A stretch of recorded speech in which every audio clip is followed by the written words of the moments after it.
Yes, approve agad yung loan ko dito sa may application na to at walang bawas.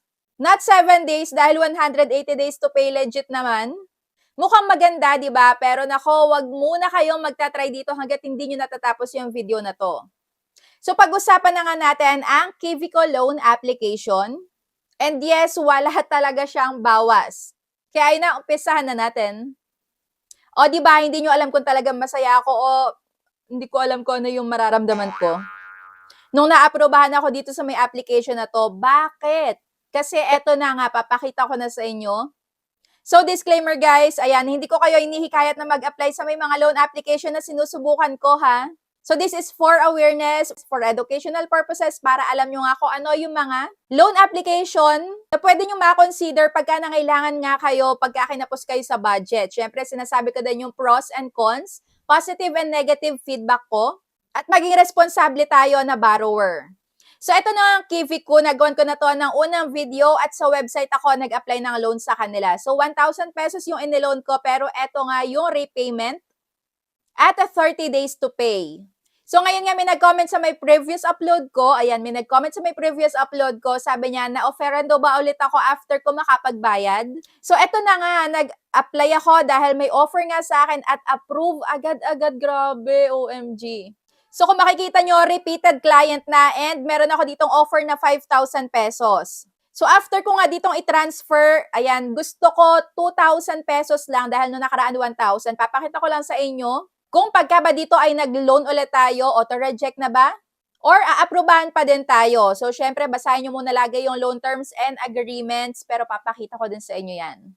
So, ito na nga, 2,000 pesos. Hindi nila ako pinayagan dahil meron pala dito nakalagay na minimum and maximum. So, 3,000 pesos, ayan, 3,000 pesos, yung pinaka-mababa ko na pwedeng ma-loan sa kanila at natataasan na ako dito, guys. So, dito pala parang ayoko nang ituloy dahil malaki na yung 3,000 pesos na yan.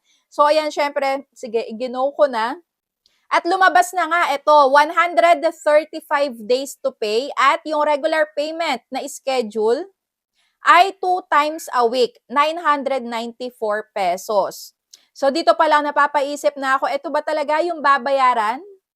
So, ayun na nga, tinry ko nga at nag-get cash na ako. Pero bago yon, ito pala, tiningnan ko muna yung terms and general conditions nila, yung contract nila, kung ano ba talaga yung loan details. Kasi ang konti, di ba? So, ito lang yung pinakita sa atin. So, may nakalagay dito na interest rate na 2% per day at malaki yon, guys. At yung pinaka babayaran ko daw dito ay 8,943.35. So dito, medyo sumakit na talaga yung brain cells ko dahil ang taas, ang laki, ang mahal naman ng balik. Ang laki naman ng repayment dito. Pero since may trust issue na nga tayo is, ayan, i-gino ko pa din. Dahil baka hindi naman ito yung talagang babayaran para aware din tayo, aware ang lahat. So ito pala yung breakdown. So may babayaran ako na 993.71. At 9 times yan. 9 times daw akong magbabayad. So dito per month, 2 beses ako magbabayad dahil 15 days ang pagitan.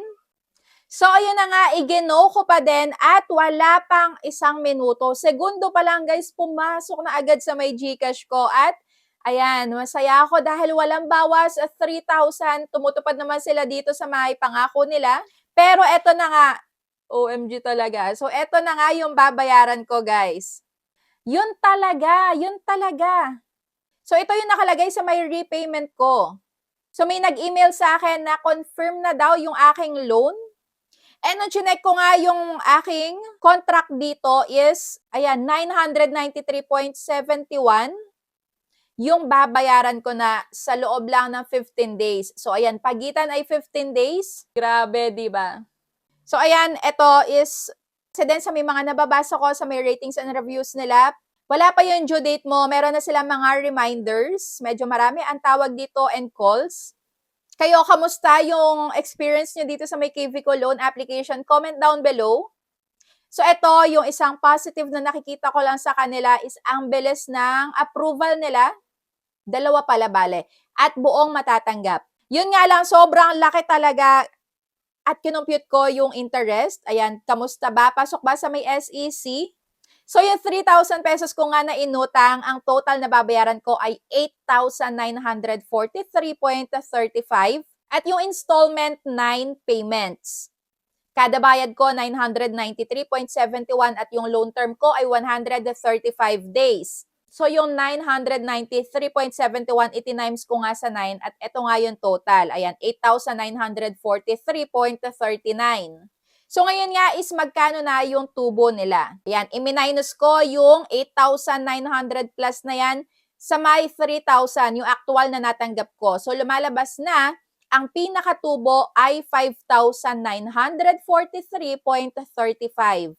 So, yan na yung interest, yung tubo, yung charges. Dahil dito meron din silang electronic doctor. Kung natatandaan nyo yon na may madadagdag dito sa may loan natin na medyo malaki. Nabanggit ko nga yun doon sa may unang video ko. So, dito ilang percent yung medyo kinita nila. So, yung 5,000 na yan na tubo, i-divide ko sa actual na natanggap ko lang.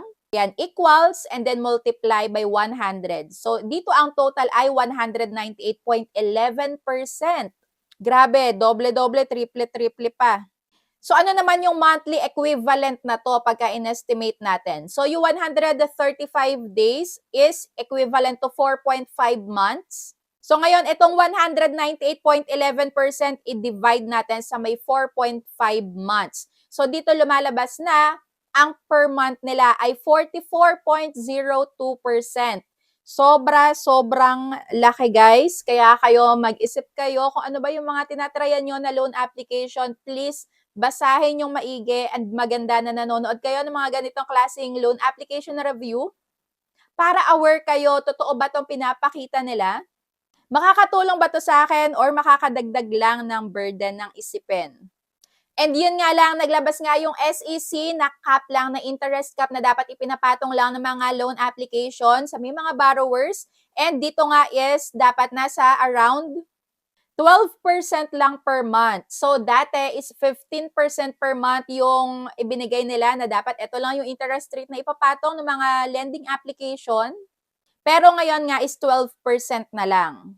Kaya dito sa may na-try ko na KV ko is nag-email nga ako agad-agad sa kanila. Tinanong ko kung pwede ko bang ibalik agad-agad yung 3,000 pesos na yon. So wala pa rin silang email ngayon and hoping sana maibalik ko. Grabe, OMG. So i-update ko kayo dyan sa may comment section and ayan, comment nyo na din kung ano experience nyo dito. Okay ba? Or ano na? 'Di ba? Kaya medyo na-stress ang person ngayon. Medyo stress tayo ngayon for today's video. Kaya kung bago ka pa lang dito, huwag mo kalimutan mag-subscribe at pindutin mo na din yung notification bell para lagi ka maging updated sa mga next uploads ko. At kung meron pa kayong mga loan application na nakikita nyo online, naglalabasan yung mga ads nila, comment down below para ma-review ko yan para sa inyo.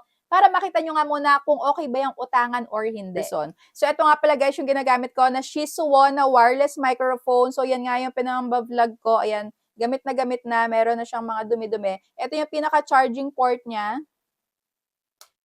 So, ayan. And Shisuo wireless microphone. Meron niyang iba't ibang style. So, ako, napakaganda diba ng quality. So, ayan. Nilalagay ko lang dito sa may damit ko. Tapos yung isa sa may phone ko. And okay na.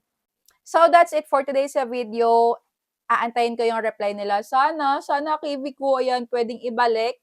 Update ko kayo dyan sa my comment section. Thank you for watching and see you on my next vlog. Bye!